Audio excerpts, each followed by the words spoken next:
muốn ngon tôi muốn ngon đèn hả đèn đó đèn màn tàu chìm tàu Nhà nó lo bé nè. cho nó màn tàu chập ta tổ nó tôi tụt bột té đi á rồi ta tụt xíu nữa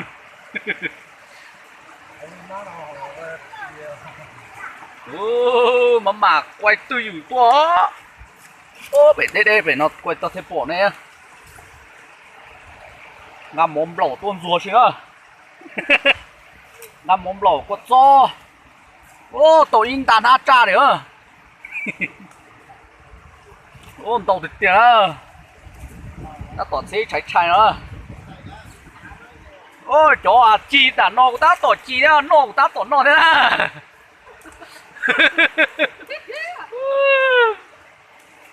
ta được tiền rồi à đến thế ý chồng mới rồi tôi đã đây nó sao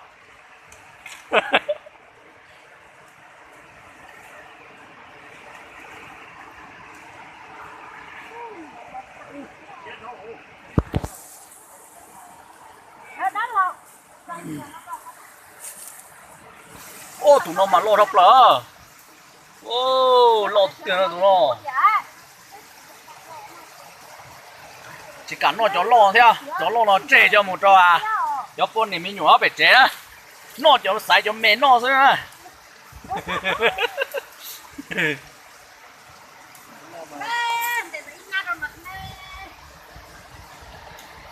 na nó nam mẹ nè đầu cơ đang chuẩn bị chị nhớ không có một thứ nào giờ chị còn mới chỉ cho lấy ngày cho nó chụp lấy chế rồi hết hai thằng đó mà hai lấy chế chưa chưa sao cá tiền đó thiệt in lần ta là đó sao theo tụi cũng nó sao tụi ăn chịu xị tụi giá tiền mà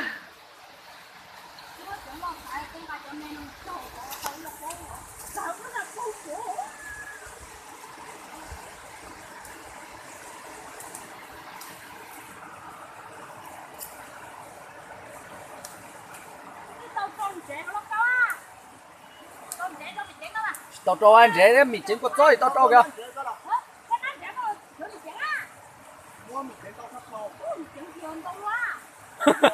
cho mẹ mẹ ha in gì mà chưa tao cho nó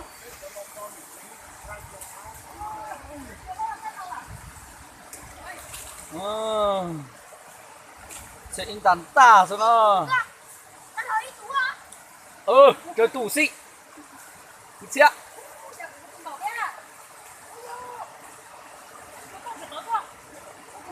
chia cái con nào cả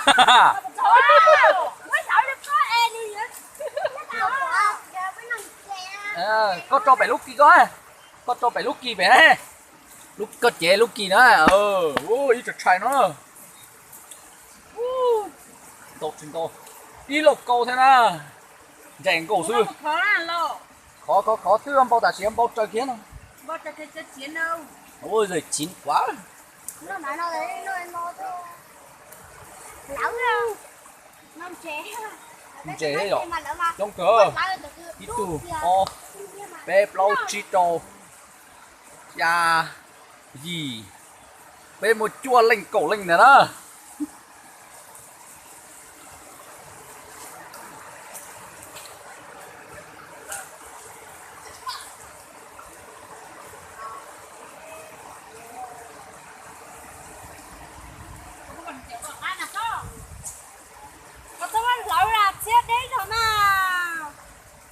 lợi của cao nhớ đã đây nó nè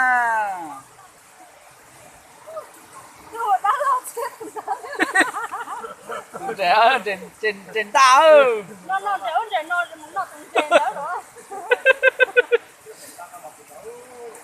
rồi nó tụi ta cháy à mà ta phải so có tụi ta cháy một cái rồi có tụi rấy lao ta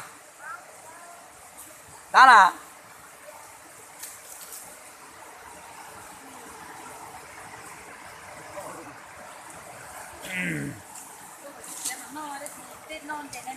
mới trát để cho nó đói vật thô còn nó chộp lư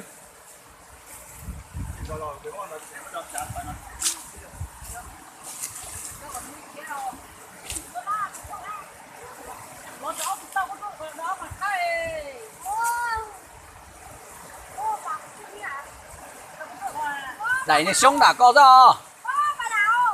bà đá nhóc này là có trò có nó thì à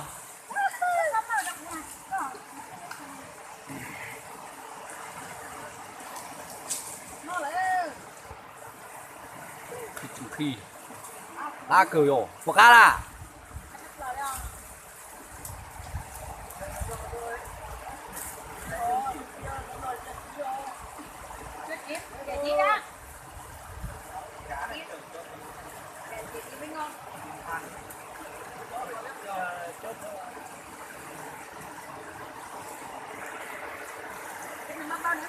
buồn đã nó lỗ buồn đã lỗ đấy cơ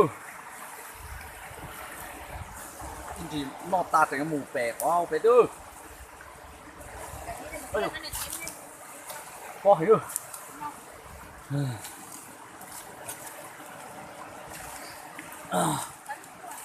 đấy còn đông bây giờ đông rồi đông trời là có này là đấy là mất trời hết điện máy là sai sao xíu mới cho tao thô mà li à chỉ cho có thể đi xíu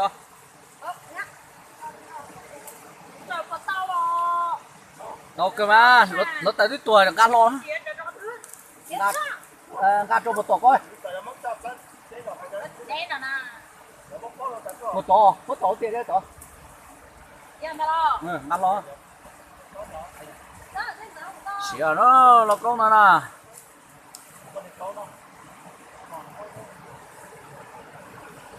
một chỗ có thô kia mà chia kia trâu nữa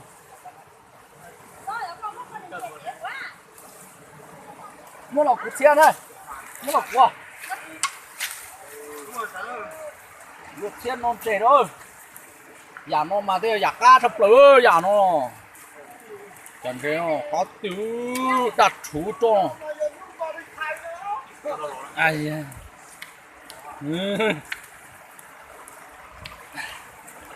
bà linh thai cho con nhện tôm non trẻ ơi bà linh thai thao rồi chứ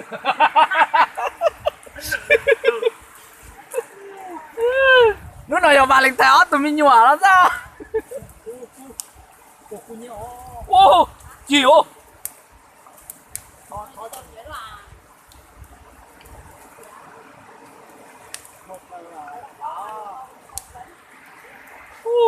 cho cá cho chia nó mà thiệt cá ơi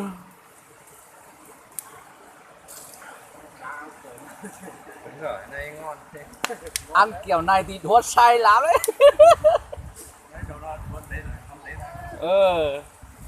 tao xía thẻ món nọ kia thôi mà lấy cái nọ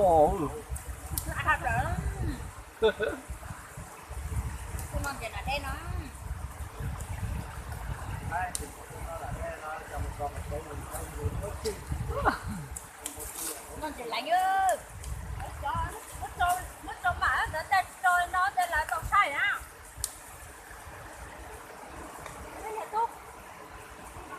cho lửa nuôi cho say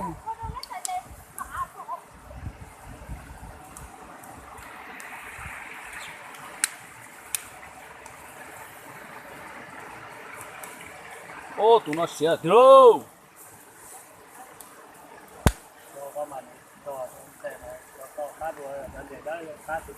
rồi con tiền nó cá tra rồi con này mua hầu nổ cá tra rồi nè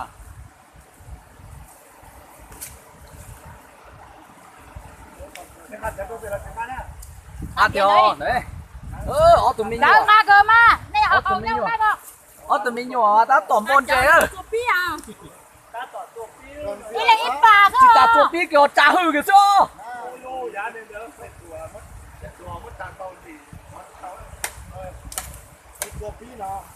cũng mà cú đi chỉ hầu thôi cho chúng ăn tao rồi thôi mấy những bom mẹ我哎呀爹，这下咧，不少没下咧。我点这样没安零啊，搞点你，来这几年了，có lại được, bếp bếp lâu lên ô, nó mà gan to được. cái con tao này à, cú đi hầu này, này hầu. Đủ cái cá chứ? Hả? Đủ cái Cái gì? cái cá chứ?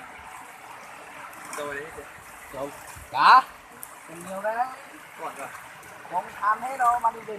ăn hết Còn gì ăn hết nữa. thoải mái đó. Con nhộng này ăn Luộc ăn nồi này xong là không ăn là chưa no là luộc tiếp. Luộc tiếp một nồi.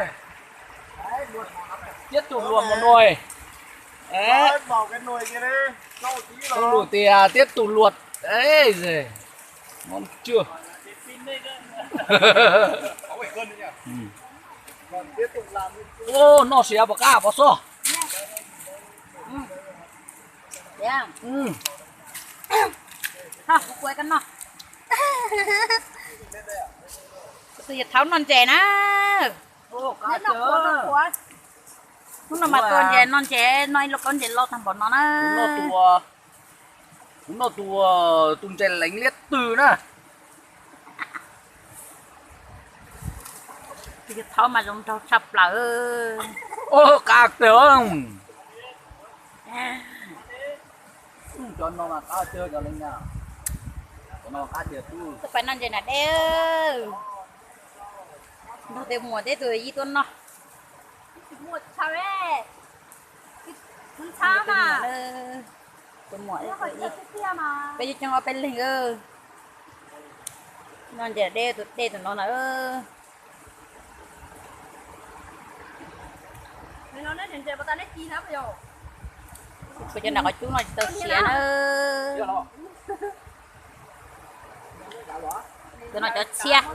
Rồi.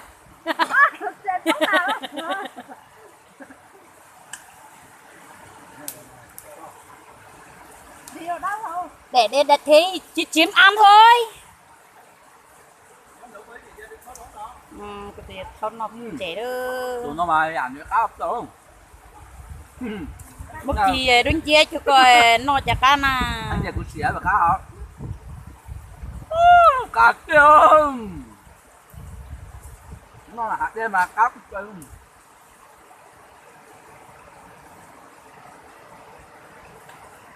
Ôi ôi. Nó sập lại rồi.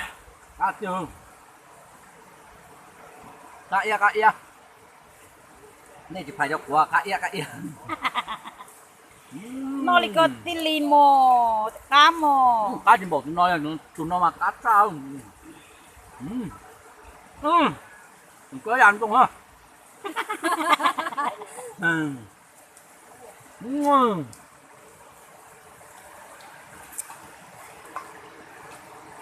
Đây béo anh trẻ tụi nó thích anh trẻ.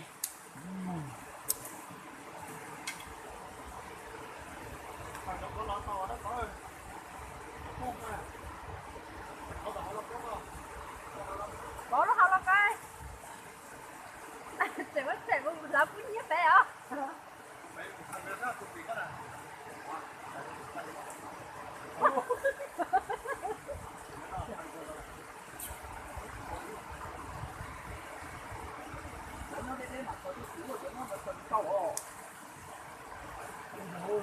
Bạn non chịu xí ơ, chứ chán đâu chứ qua đất chi nữa. Bạn non chịu xí là đê ơ.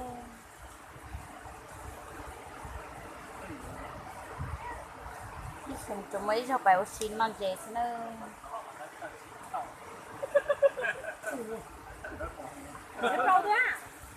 Chém lòng trong mà bên nó. Non đó nè. Non tao con nè. nó to nó tới thế nào Non tên nó có 8 bữa. Nó tên nó có ta. Rồi mới cho con xe nào đây nào. chạy nó đi Tiền tàu đi. Mấy em biết nó vào đâu bữa. Không dính à. cho phải soi Đấy bên tao mà nó. Có cả cho bé tao nó này. à Có ngon nào? Để cho nó coi sân đủ. Ôi chán à. dạ có cái thời gian có còn không Mà cún này nó.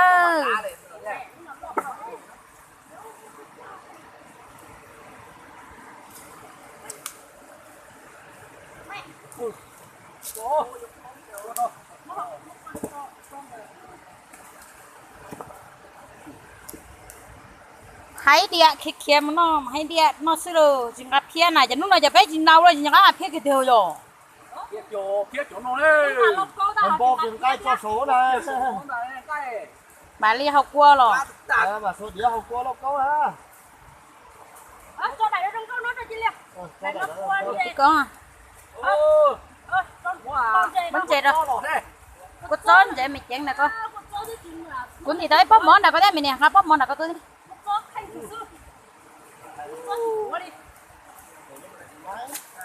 Nó nô.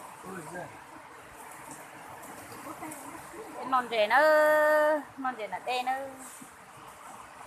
rẻ nó mặc cá thịt tia rồi đâu món này nó có đợi trên đợi nút ra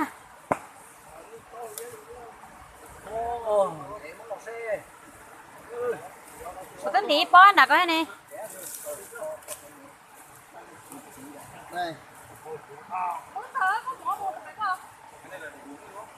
Đây. Uống rượu đấy hả? Chết cốc không có cốc thì uống cái kia thôi. múc của năm món đã có lo thế không Để đấy mà để cái nước này mà. bón tối cho nó mua khi trong mua món gì thì chiều nay toàn tiền chè Số nát rồi đấy. khi rồi trong bóp món thế này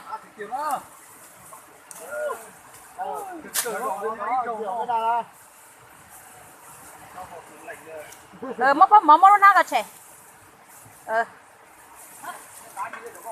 ăn mất tròn đần đấy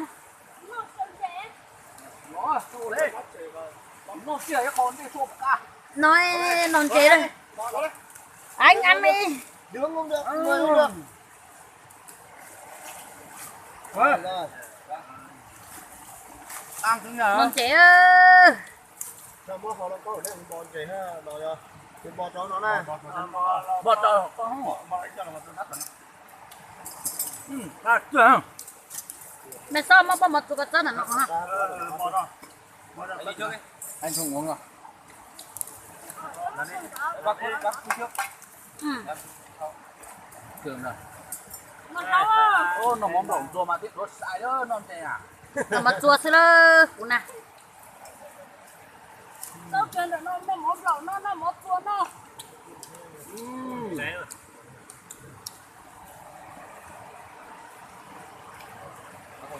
thay lên nó À chưa. Cái bên này này. Nó rồi giờ khi có khảo. Đây rồi không có còn nó. Ở đó. Mất trẻ cả. mà để tuần này cho nó tới rồi với mà nó mở gì bao Có đấy à? rồi bao luôn giờ cho nó mở Rồi. Một con nữa. mấy đây là con tổ đâu của tôi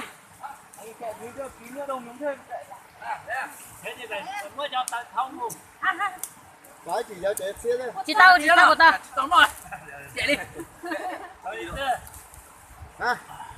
Nên sao phát được nhà nó? Số tê của tôi đĩa. Đĩa của tôi đấy, ít rác đó rồi. À chưa. con nhanh dễ rồi á Anh ra rồi nhá. Nó của tôi. Nó dễ. Nó hậu ai, nó dễ. Hả?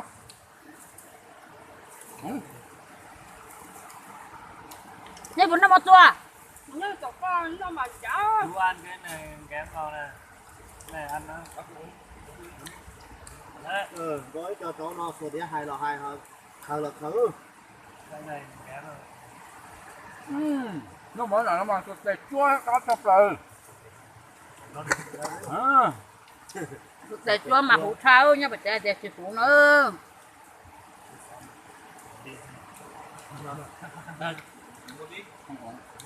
Đi ăn cá này không ngon. ăn cái hủ nữa anh à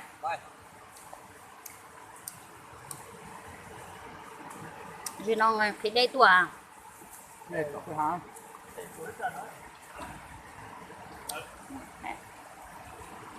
Đi bật điện thoại đấy.